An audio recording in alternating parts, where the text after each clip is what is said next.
Hey you and welcome to my channel. My name is Tina and my aim is to improve your drawings just like others have done for me when I just started out. In this week's video I'll show you how I've drawn this Mufasa with Simba in honor of Father's Day this weekend. This is the first Disney character I think of when thinking of a great dad, but that might be because of the fact that this is my all-time favorite movie.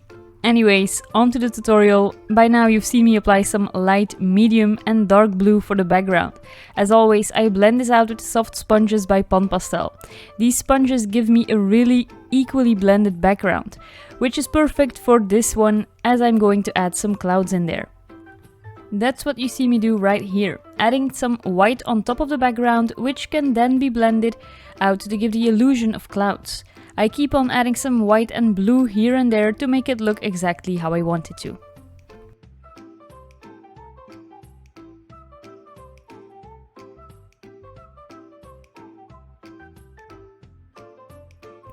After that, it's time to block in the main colors of Mufasa, starting with his manes. I'm using rich warm browns for this and of course some darker brown for the shadowed parts. Then I blend this out using the soft sponges again. Little interruption here, if you are new to this channel or simply haven't subscribed yet, you can do so now. This helps me grow my channel and reach more people just like yourself, which of course I appreciate a lot. Just click that big red button beneath this video to make me really happy.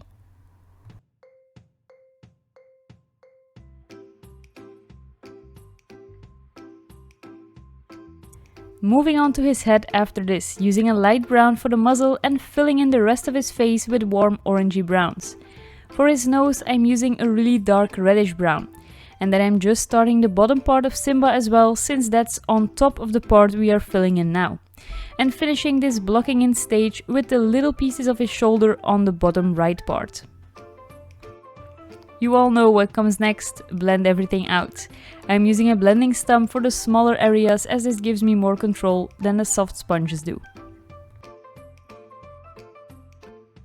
I've decided to block in the rest of Simba too, since it was looking a bit weird that his paws were done but his head wasn't.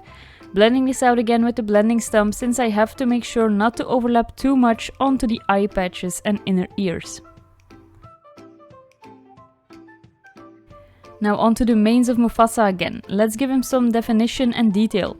I'm using a lighter orangey brown to add some highlights in the mane to indicate where the hair clumps together and to add more interest. I'm doing the same thing with the nose, muzzle and the rest of the face. I'm adding shadows with a slightly darker color and highlights with a lighter color. This gives it more depth and more of a 3D look. And then it's time to give him some eyes. I start off by coloring in the white of his eyes, which is yellow in this case. And then coloring in the eye patches with a dark color on top and a slightly lighter yellow than the yellow I used for the eyes to fill in the bottom part of the eye patch. Push the pigment into the paper using a blending stump. His eyebrows are still missing, so let's put these in with a dark brown. And then we can add the iris and the pupil. His iris has a red color, so start with that, and then add the pupil on top. And finally, don't forget the highlights in his eyes. I'm simply using white for the highlight on top of the other colors that are already there.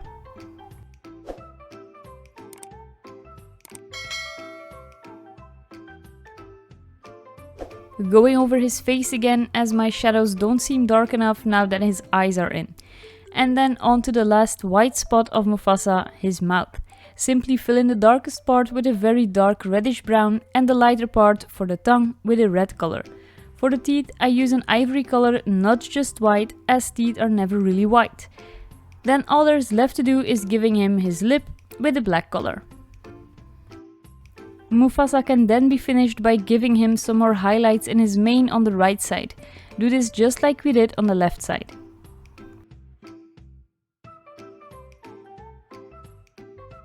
And then moving on to Simba next, I'm starting with the highlights and shadows on his paws.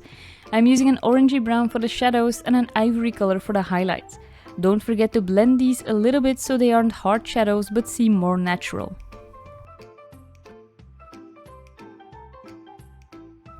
After that, I'm putting in the darker part of Simba's ears and the color for the inner ear. Blend this out using that trusty blending stump again. And next up, we're going to give him some more definition by putting in some highlights and shadows, starting with a little bit of hair on top of his head. Next up is his mouth. I'm going to fill up the darkest color here with a darker red, just like we did on Mufasa's mouth. And then for the tongue, I'm using a brighter red again.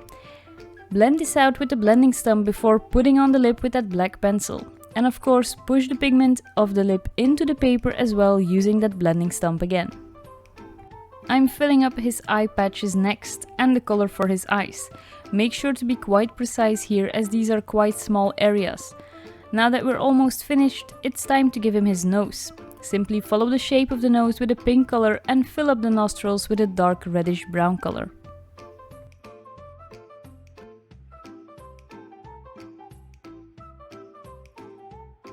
I'm going to intensify the shadows some more to make him look a little bit more 3D as well. Keep in mind to blend these out though. And then it's time to fill up the last white space on our paper, his little bum. Don't forget that little bit of hair at the end of his tail. You can finish this section off by putting down some highlights and shadows.